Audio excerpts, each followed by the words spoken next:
Hello, sir. Good to see you. Good to see you. Good morning. How are you? Morning, sir. You've got a wonderful background. Is that is that a virtual background? Is it a real painting? It is my painting. Wow. I have 300 paintings here in this room. I have a big basement and I have 300 paintings in the basement. So we know all about the father of Indian telecommunication, but we don't know about the one who's the modern artist. No, but this is my hobby. No, but how nice. How very nice. This is something that's not spoken about as much as not at all, because I don't talk about this. Okay. I don't talk about this. Okay. I will show you if we have a minute. Let me just please. Interesting.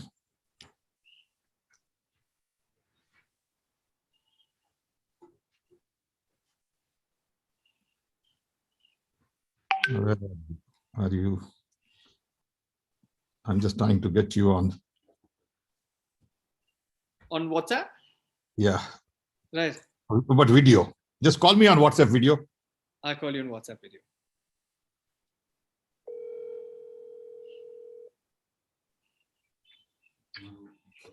Wow.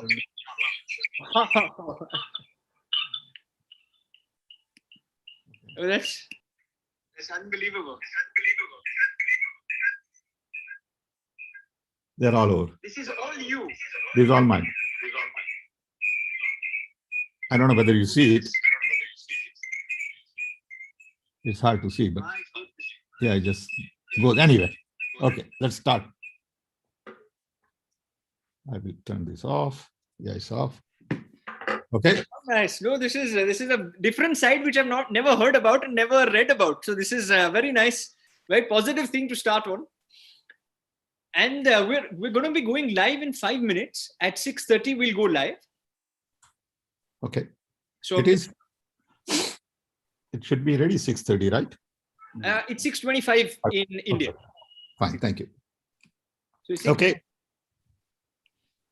I'm all set. Okay.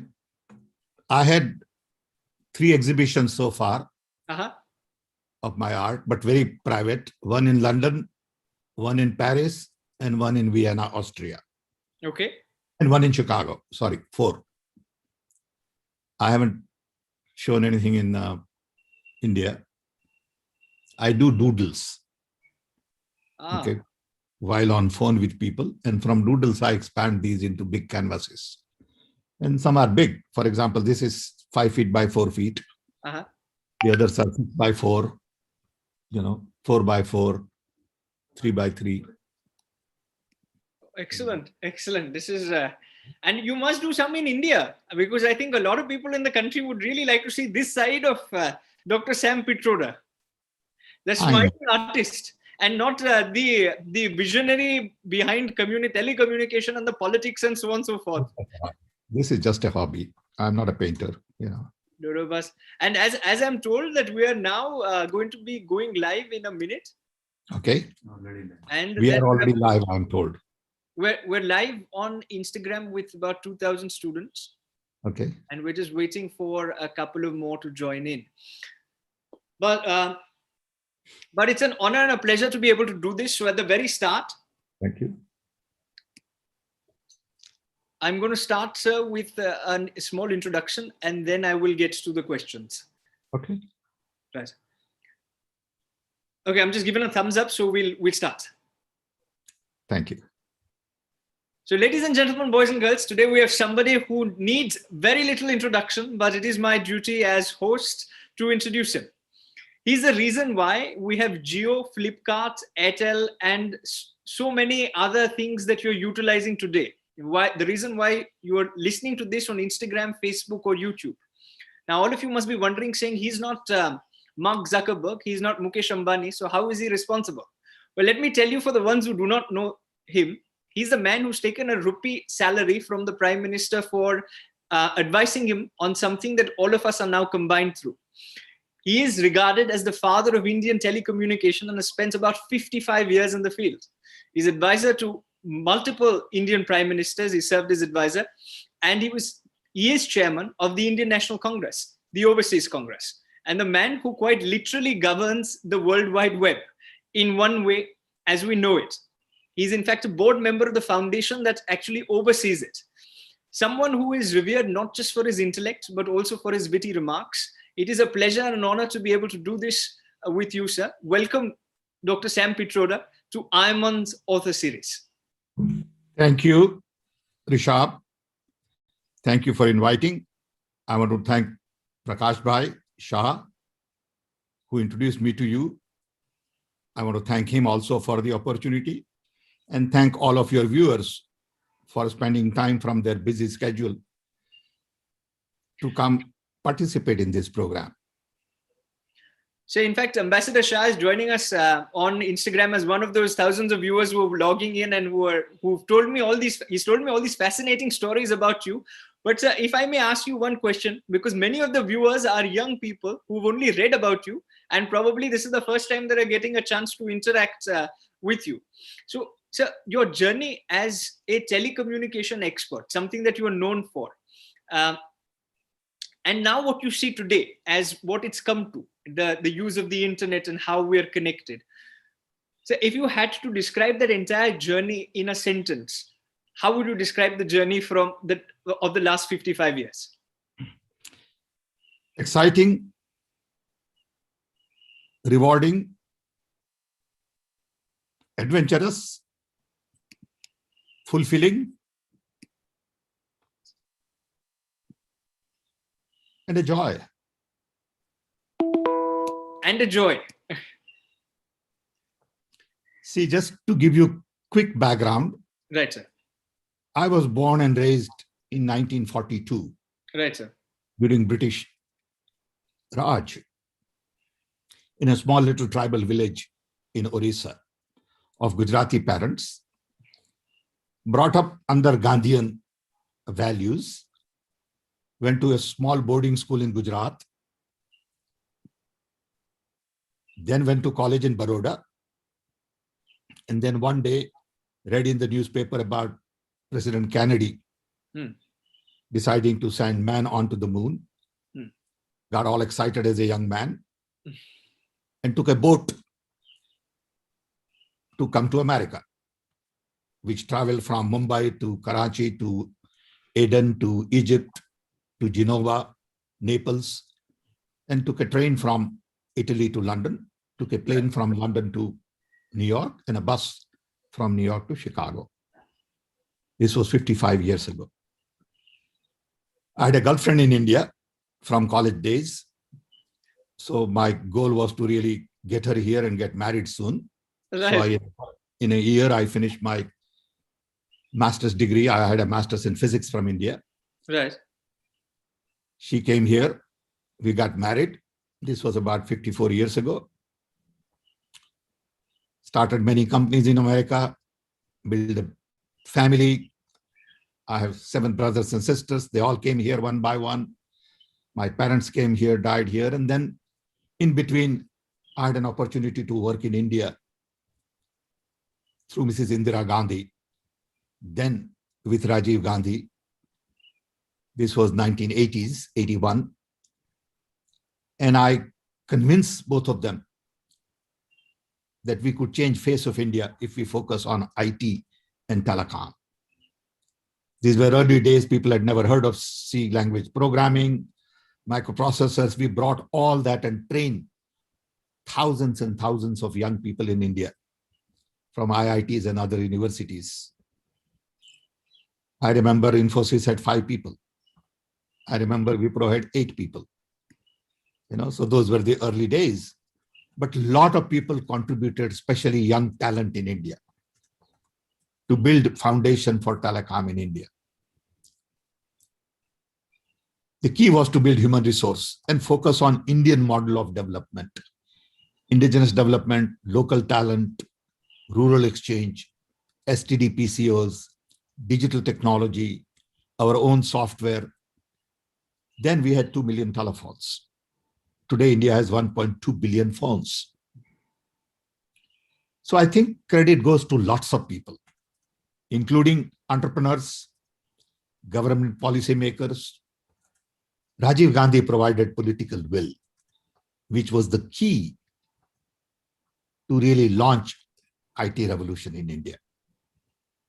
So that's a brief story. Then I came back. Then I had a heart attack, quadruple bypass. Rajiv Gandhi died. I came back to US, but then I had given up my US nationality. So I came as an Indian citizen again. Then when Manmohan Singh government came in, I went back again and worked with Dr. Manmohan Singh for 10 years almost on Knowledge Commission, innovation, and Digital India. And then when BJP government came in, I again came back to US and I run several foundations, write books, and lots of interesting things. Thank you. And write very many interesting books. One which is coming out very soon, and that was you beautifully captured your entire journey, and very humbly I may say so, because you're responsible for much of what happens in India even today. And people speak about you very, very, very highly. And like I said, it's but let me talk. People are very generous. People are very generous. I thank them for all the love and affection I get. And I tell you, I feel proud of what is youth or what young people bring to Indian talent. No, sir, but you did mention a very interesting point, where you did speak about the fact that you returned after the demise of Rajiv Gandhi, and you also returned after Prime Minister Manmohan Singh. Whenever it was the BJP establishment, you've gone back, because sometimes you, and this is what I've understood, that of course your beliefs and principles and your ideology is very different from what theirs is. But sir, in your book, Redesign the World, and if I may ask a question from that book, sir, you have written about the last world order. You've spoken about democracy, capitalism, human rights, consumption, and military. And so you mentioned that this was a manifesto of the West to rule the world. So many in our country and in the current establishment, in fact, feel the same. They feel that we were blindly towing the West, and Jawaharlal Nehru and Mahatma Gandhi ji both were also in a way, subscribing to the Western ideology, and which is why India is where it is, as against what they would like us to believe that India would be. They feel that, and in your book, what I'm understanding is that you also subscribe to the same thing, wherein not necessarily where when it comes to the progress that India has made from 1947 to now, but when it comes to at least the fact that these are the 5 things that were conceptualized by the West in order to govern the rest of the world. So your thoughts on this? Is it similar to what Prime Minister Modi is also saying in India today? No, it is misunderstood. It is not represented properly. The contribution US made to the world in terms of rule-based system is amazing. That design, which focus on democracy, human rights, capitalism, consumption, and military, has achieved a great deal. It gave peace to the world after World War II. It gave technology. Democracies flourished all over the world. And it created wealth for a large number of people, lifted millions out of poverty. So there are good things to that design. It is not that that design was not proper. But now the time has come to re-examine that. Because now we live in a hyper-connected world. Hyper-connectivity brings about democratization of information, knowledge, decentralization of decision-making, implementation, and demonetization. Hyperconnectivity is all about content, about curation of content, and it's about context. So today, with hyperconnectivity, I think the advantages we have to redesign the world are unique. It is not that that design was bad. That design was badly needed. That design served its purpose. We need a new design now, but that new design cannot be based on authoritarian regime. That new design cannot be based on curbing freedom. That new design cannot be based on lies. That new design cannot be based on propagating religion, dividing people. Okay, so I think we got to be very clear what has been accomplished, what tools are available today, and what can be accomplished tomorrow. Another key area is really the larger picture, which go beyond nationality. And that is all about what is good for Earth, what is good for planet, and what is good for people. The book is really about these two fundamental issues. As far as I'm concerned, at the end of the day, only two things matter. What is good for planet? This includes peace, environment, water, air, energy, forests, rivers, animals, because we are all interconnected, interwoven, interdependent. And if we don't take care of planet, we are not really taking care of ourselves. See, the point is, we are not there for planet. Planet is there for us. Planet will survive without us, but we can't survive without planet. So that requires complete redesign with focus on sustainability. Then people, irrespective of who we are, what religion we follow, what color, language, location, customs, traditions we belong to, we are all human beings. We all must be treated with respect, dignity, equal opportunity, and that's all about inclusion. So these two things, sustainability and inclusion, are the key to taking humanity to the next level. So in this book, I basically talk about what was the design at World War II. Right after that design, according to me, 7 things happen that require us to redesign the world. First one was decolonization. Right after 42, and the design was conceived just about the time I was born, 79 years ago. Okay. That design did not think of decolonization. So right after the design, decolonization led by Mahatma Gandhi in India, basically decolonized the entire world in a very short period of time. All of a sudden, billions of people's aspirations changed. Ambitious change. My own father, who had 4th grade education, would have never thought of sending all his children to English school. He was poor. But after India got independence, he felt empowered that I'm free. I can do anything. My children can study English. And it happened to millions of us. Okay. We don't understand that phenomena of freedom. Then came rise of China. No one thought China will move this fast. Then came fall of Soviet Union. Then in parallel, rise of technology. Transistor was born after I was born.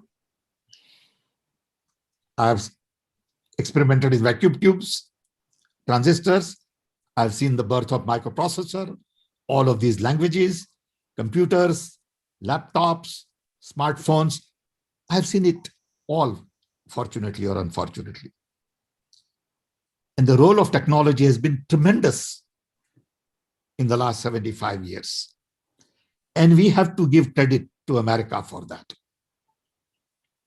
Then came simultaneously rise of inequality. Very few people very rich and lots of people very poor. Then came 9/11, when America became the only superpower. 9/11 attack changed American mindset. America started looking inward. And then finally came COVID-19, which says we are all interconnected. We will be all treated same way, irrespective of which nationality, which age group, which color, which religion. So you better understand the importance of nature.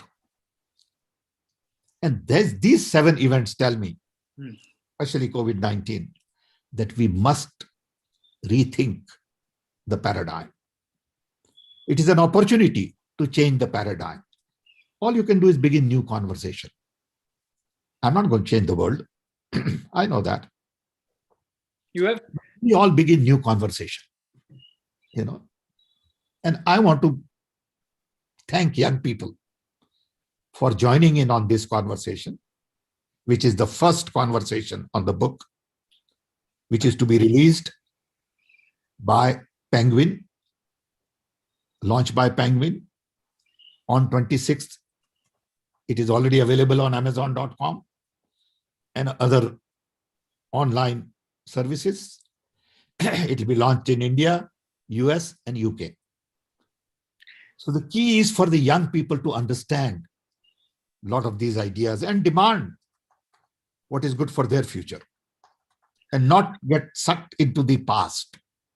Fair. See, we tend to spend too much time on past, talk about our history and Ram Bhagwan and this and that. That's not going to generate future. Okay, it's okay. It's good to have past. But I'm not going to get hung up on past. Okay, I'm not going to waste my time on past rituals and all that. I want to look forward. I have eyes in front and not in the back. So I got to look forward. So firstly, on behalf of all the young people who are watching, we feel very humbled and quite honored to be able to do the first conversation on your book.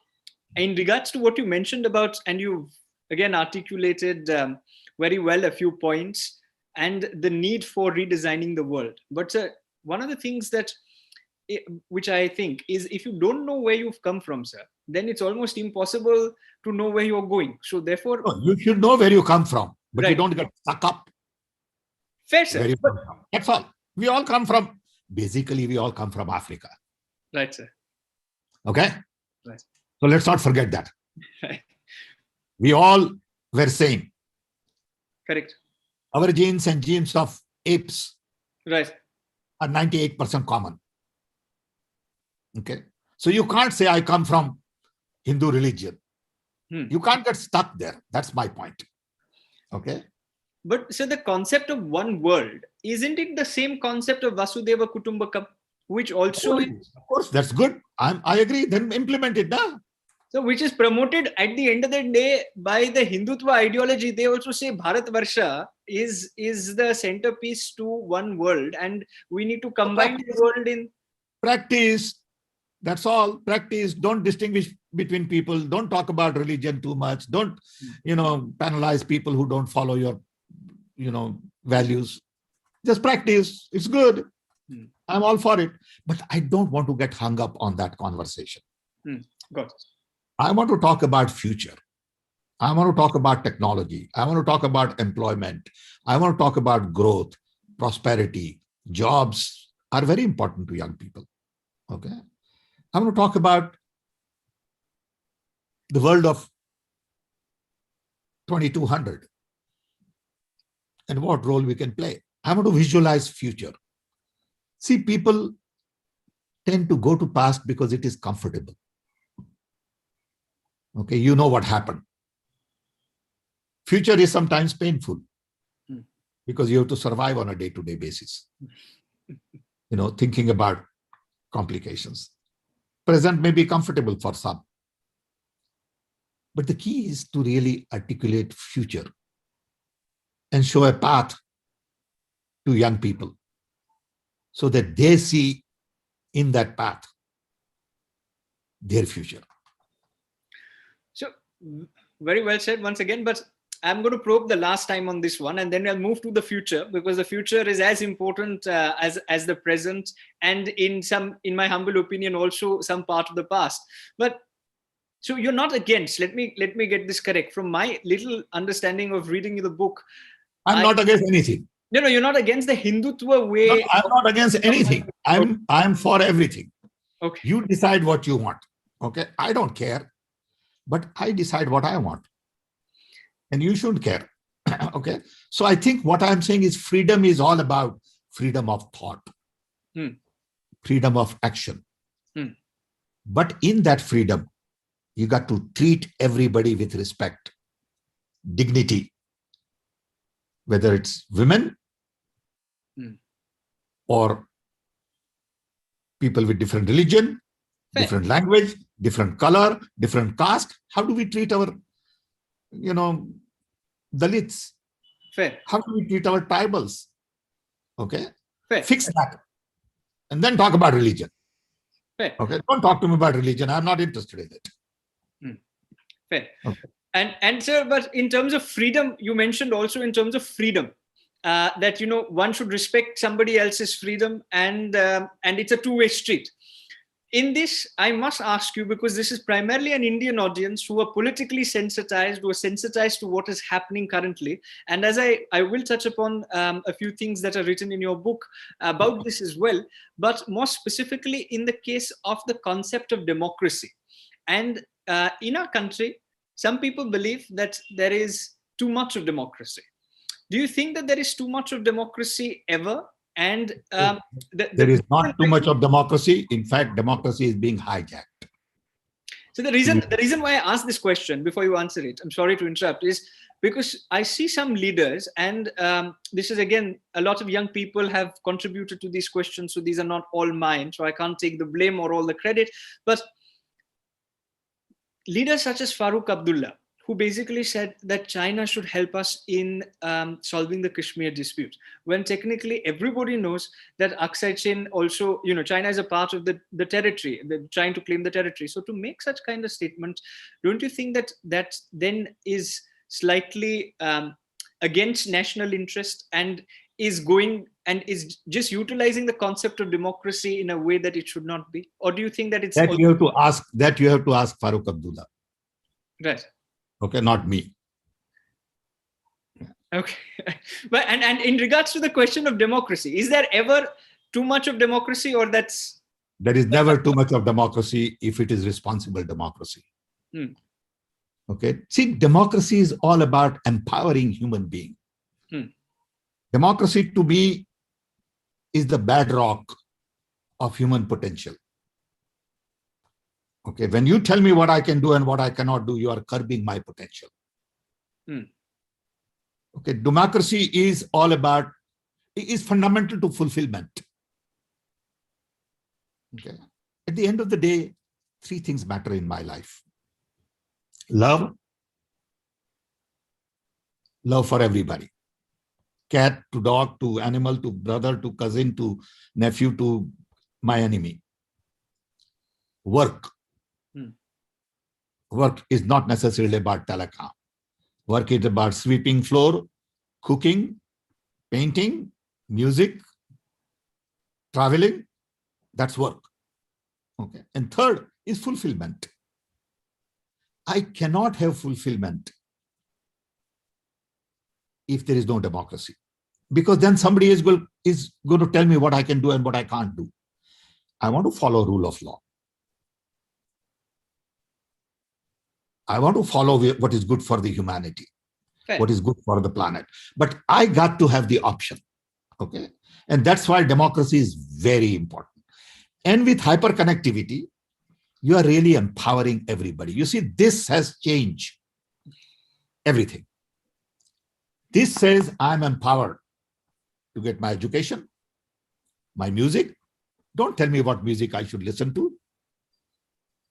Okay. This is part of democracy.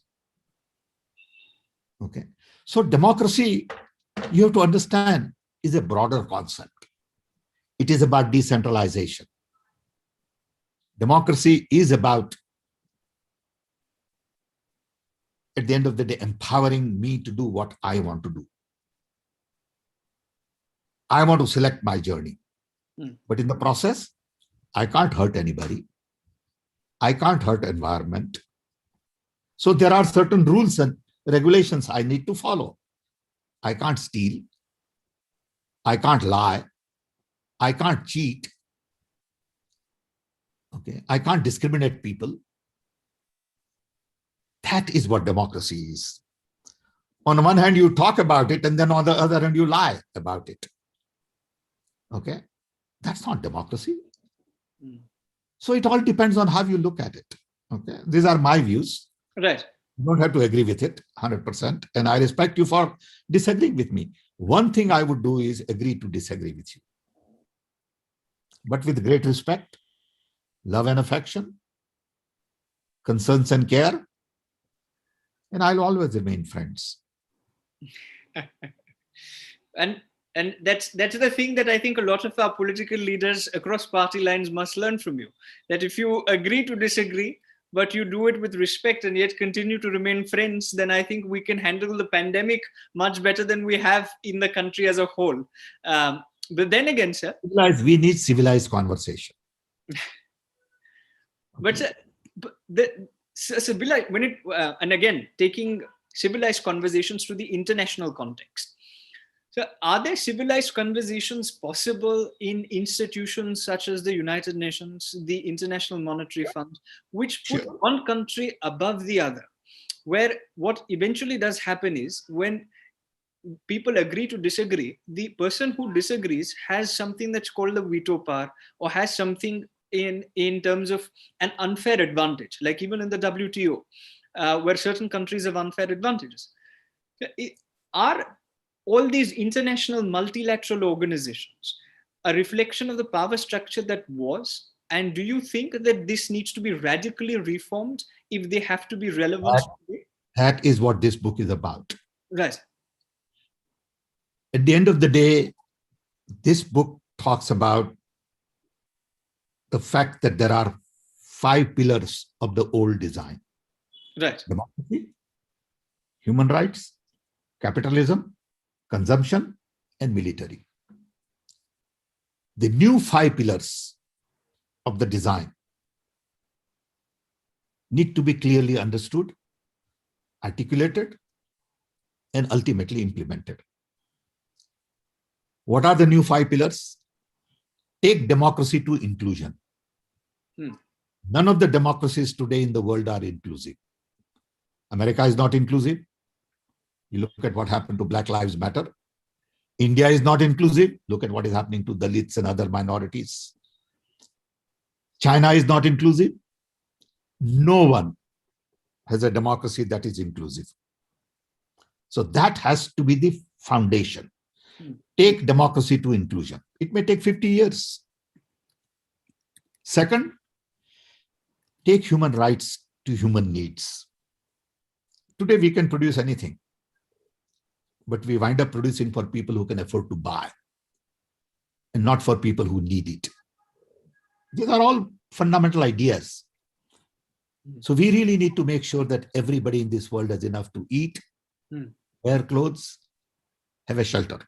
We can do that. We have enough money. We spend $2 trillion a year on military to kill people. If we spend that much on healthcare, education, food, well, problems will be sorted out. All of the fights in the world in the past have all been about exclusion. So you focus on inclusion, world would be at peace. Third, so you got to take human rights to human needs. Third, capitalism has gone haywire because of greed, manipulation. Rich have become too rich. Lots of people have remained poor. So we need new capitalism. Free market is good. Entrepreneurship is to be celebrated. But we need not just focus on GDP. We need focus on gross environmental product, gross human development product. That's what this book is about. Then we need to take consumption to conservation and sustainability. We need to conserve our environment, water, energy, all of that. And then finally, it is time as human race to stop thinking about fighting and military and start thinking about non-violence. Non-violence at home, non-violence in communities, non-violence in cities, non-violence between states. We can do it. We are now matured as a civilization because of the technology and mainly this technology. For the first time in the human history, we are all connected. Never happened before. People are connected now. What does this connectivity mean? What can we do with this connectivity? I think those are the things discussed in the book. So, but if I may, this young people are watching this, and I think young people are the most naive, but also believe in bringing about change and actually try to go about bringing that change. So, as somebody and with very little experience in comparison to the decades that you have, so I've seen both our parliaments with many students from the organization now joining different political parties and also some working in the United Nations and so on and so forth. So, over the last decade, when I've seen this progress, I've seen that what you mentioned is something that all of the people set out to achieve. Your book, in many a way, is like a utopian wish list at the start, sir. But when you go through the process and the grind of the bureaucracy, the parliament, and the United Nations and these multilateral institutions, then at that juncture, sir, I see that sense of despondency coming in even amongst the younger leaders who are today in their 30s, in their late 30s or their late 20s. Why do you think this is happening and how can we address this? Because sir, there's very little to disagree with what you've said, but how can young people actually go about achieving things like this when actually it's one against 500 in, say, the parliament, or one against 193 nations in the United Nations? I think first thing is to have inner strength. Your core has to be intact. You cannot allow our core to be corrupted. What is your core? What do you believe in? Do you believe in democracy? Do you believe in truth? Do you believe in trust, love, inclusion, diversity? Don't allow your core to be corrupted. People give in too early because they want short-term gains. You almost have to be Gandhian. You have to be tough and you got to build strong self. Most of the people have very fragile self-esteem. They all get hurt very easily. They tend to compare. This guy has this, I don't have that. Okay. And I think that's where you fall apart. If you stick to your core values, fight it. It is a fight. Either you join them or you continue to fight. Most of the people join them early. If you don't have the fighting spirit, fine, that's your choice. Okay. But if you don't fight, who will fight? You can't complain that there is no change if you don't change. Okay. You don't want to change. You want the world to change. It's a funny thing. Okay.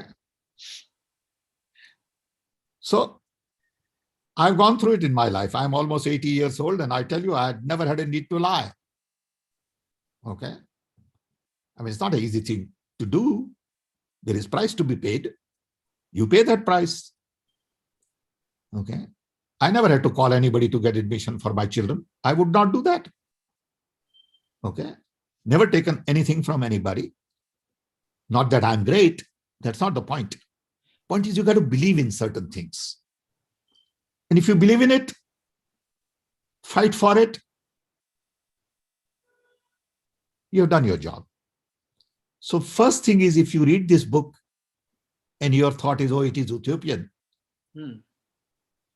then I think what you are saying to me is, I'm not ready to change. I will give in now. That's what you're telling me. Okay, in a nice way. No, okay. no. What I don't mean anybody who says, I'm saying you got to fight for it. Right. Nothing easy. Remember, independence did not come easy. Don't forget. Right. Gandhiji fought for decolonization for the world. Look at his character. Look at his determination. Look at his values. Look at his clarity. Okay. And one man can change lots of things. So if there are lots of young people like you all, you can change the world. But if you then become like your uncle or cousin or nephew, who is, driving Mercedes and cheating and lying and not paying tax and all that, then choice is yours. As long as you are not talking about my uncle, my nephew, it's all right, because one of them drives a Mercedes. But not that everybody who drives Mercedes is not good. That's not the point. No, I would like to know that. Was sharing my thoughts. No. What I also wanted to ask you, sir, and you did mention that be the change that you want to see. And I think that's so very important. At the organization also, sir, we've changed from Indian international model UN to India's international movement to United Nations. And the main reason has been because we've seen that the UN gets caught up in so many things in terms of the bureaucracy, and because it's representative, and this is something that you touch upon in your book as well, it's representative of member states. It's not a global government per se. There is no global constitution, there is no global governance, and therefore there is no global government. The United Nations also faces this as a major issue when it comes to sending their peacekeeping forces who are yet with a pistol and with a shield, as against terrorists. Also, some having not having ballistic missiles and weapons per se. So the problem which we're also facing, and the reason why we changed, is because it's very difficult to have the United Nations do anything on ground. So to that end, my question is, do you think, sir, it's time to completely shift from the existing power structure of the United Nations and come up with a global government of sorts? Because you do touch upon this. It's a very radical idea, but do you think this is the need of the hour? First of all of these global institutions were set up 75 years ago. Right. UN, World Bank, IMF, NATO, WTO, whatever. Okay. Right. In 75 years, we have basically not created one new global institution of that order. Okay. That doesn't make sense. What you're saying is the world has not changed in 75 years. Correct. So all of these institutions were designed not necessarily with today's scenario in mind. They were designed with the scenario of 40s. Right. So we need to restructure these institutions. We need to re-examine their purpose. We need to repurpose them. Okay. And we need to create new global institutions at the same time. I'll give you one simple example. I file a lot of patents. And I have hundreds of patents, and I first file a patent in the US. Then I have to file in multiple countries through PCT. Each country wants my patent to be translated in Japanese, Chinese, whatever, Italian. And then each country decides what is patented and what is not patented. In a globalized world, we should have one international court. Correct. Saying if this is an invention, this applies everywhere. Correct. Okay. But we don't do it because there is vested interest. So that is an example of creating new global institution. We have 130 different currencies in the world, or more than that.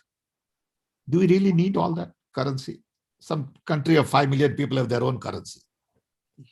Does it make sense anymore? We need to question these things. We definitely need, according to me, global constitution. Some minimum constitution which respects earth and people. So can we say we all agree to this idea of planet? So when Amazon jungles are affected, it is not a Brazilian problem. Correct. It is a global problem. Okay. If something happens to Himalaya, it is not just Indian issue. It is a global issue because it is a global heritage. So we need common minimum understanding of global constitution. Even if we can start with 10, 20 items. Okay. And then you need some kind of a virtual organization to execute on this. Today, UN cannot execute much Correct. of it. Right. Okay. So you need understanding of who execute what. For example, World Bank can execute.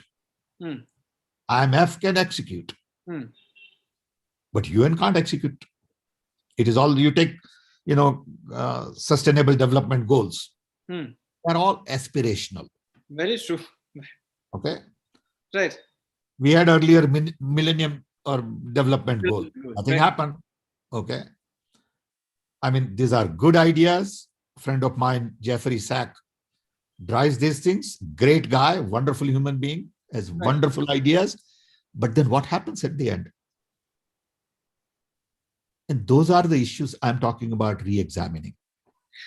So if I may, and if I may ask you this question, you said that those are the ideas that need re-examining. So even in, not just outside the UN, even in the World Trade Organization, we classify American and European subsidies for agriculture to an amber box, and they are not up for discussion. But when it comes to India's PDS, which is intended to serve the poor, at the end of the day, we are continuously criticized and sometimes ostracized.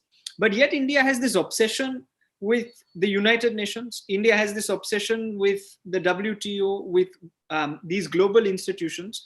And whenever we criticize this, then it's said that, then some in your party and across the country, across the world, say that India has now become inward looking. Now we have become right-wing nationalists, and therefore we don't care for the world. You can't look at these things in isolation.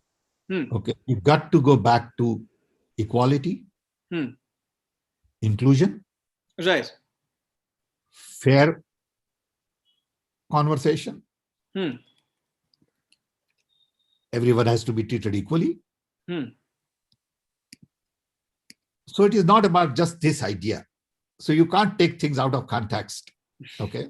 You got to go back to fundamentals. Okay.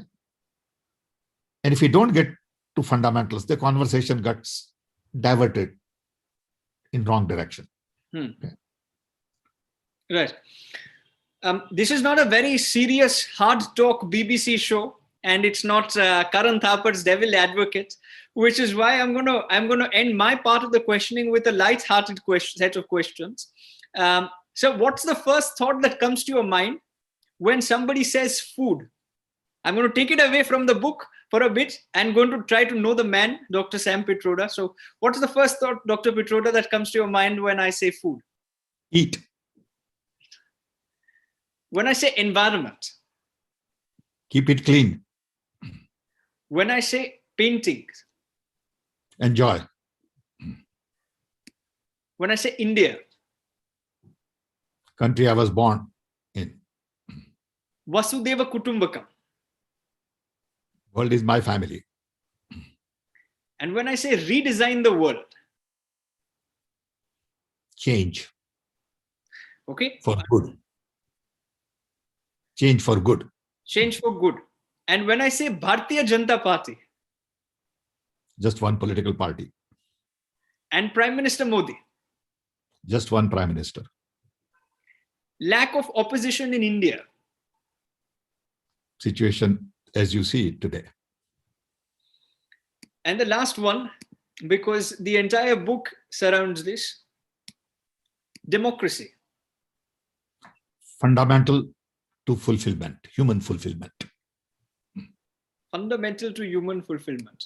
And this is outside the questions that I had prepared, but I must ask you this because of your love towards young people and the youth, because you mentioned us so very many times. When I say youth, what's the first thought that comes to your mind? Energy, enthusiasm, expectations, excitement. Because I have young children. I have a son who is 45-year-old. I have a daughter who is 42-year-old. I have I have grandchildren, 3 grandchildren, 10, 5, and 5 months. Oh, shit. Future. That's the excitement. They have the energy. Okay. And I believe in them. They are like my joy in life. And all young people. I have benefited from their energy all my life.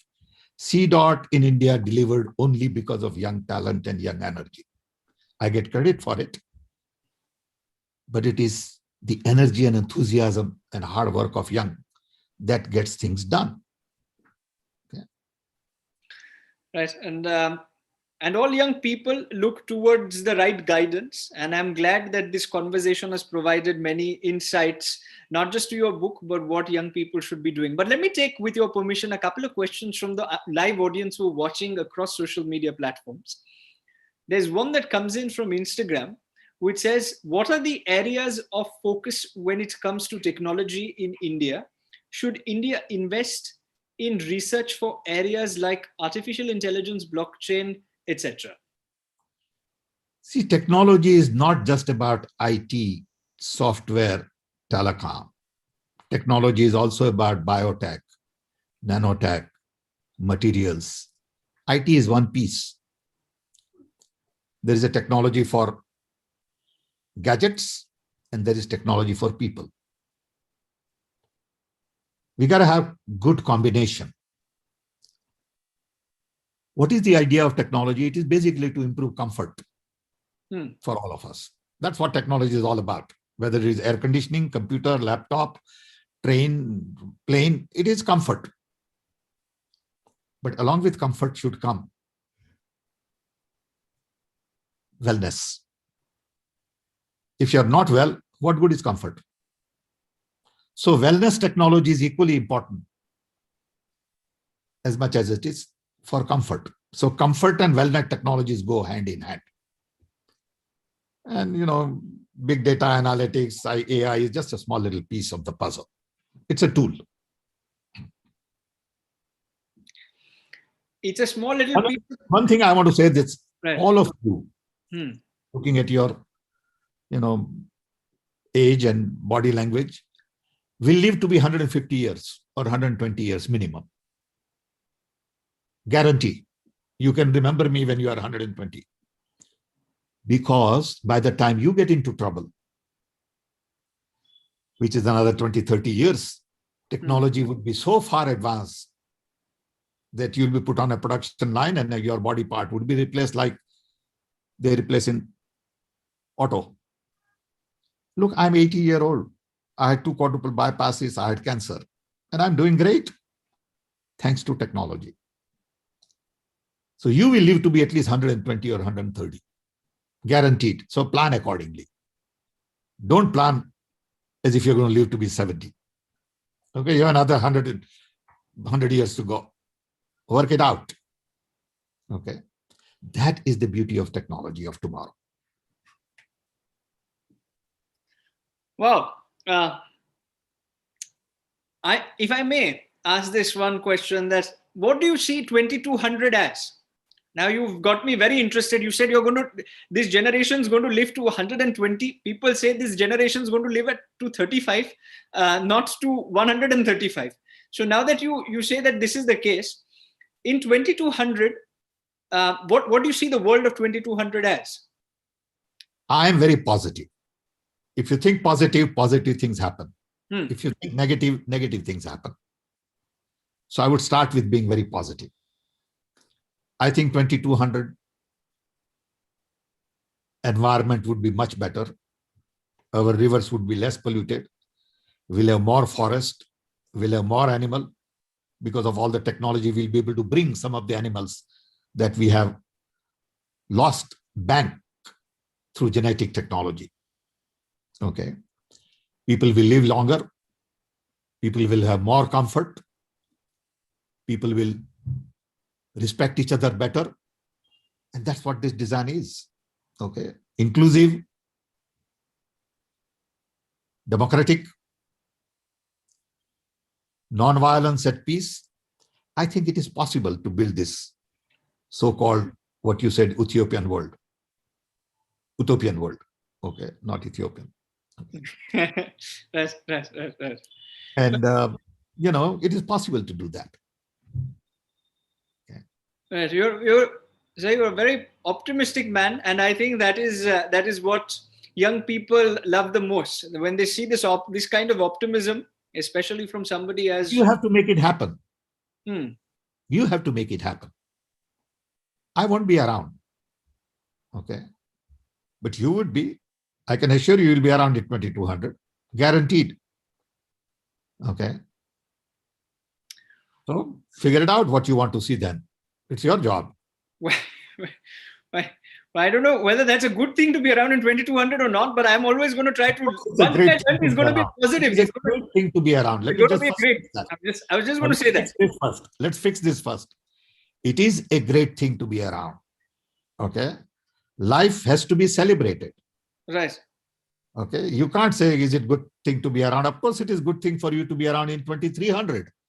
I was saying that one thing that I've learned is to look at, the question is always whether to see the glass half full or half empty. Today I got the answer. But that is always half full. Always. Okay. You got to have enthusiasm in life. Life is such a gift to live, enjoy, meet people, learn, experience, watch. I mean, look at the sensation we have. I mean, you can see great paintings and you can listen to great music and you can have great conversations with friends. You get great food to eat and you meet variety of people. My God, what a joy it is to have this life.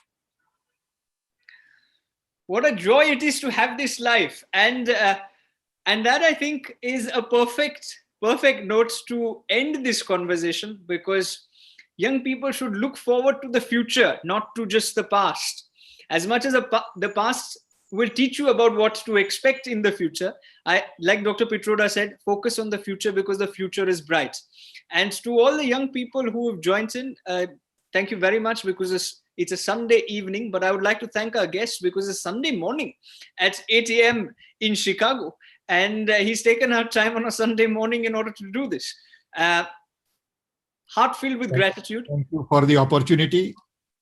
Thanks all your colleagues for listening and spending time. And I wish you all the best. And again, thanks to Prakash Bhai. And to Ambassador Shah for making this connection and making this happen. And but the one thing that I'd like to leave all the viewers today and the ones who are going to be watching this across social media as well is, it's often said that a conversation with a knowledgeable man is better than reading 100 books.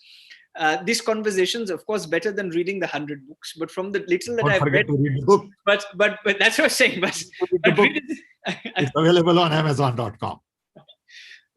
But this book is as good as 1,000 conversations, because it actually just opens your mind up to so very many things that we all think about, but at the end of the day don't do much about. He's actually penned it down, and I think if as young people we start working towards it, we sooner or later will have at least some global goals which we can actually achieve and which we just don't call sustainable development goals. Sir, it's a pleasure and an honor. Very, very grateful on behalf of everyone at the organization and all our advisors. Thank you very much, sir. Thanks. Bye, everybody. Thanks for joining.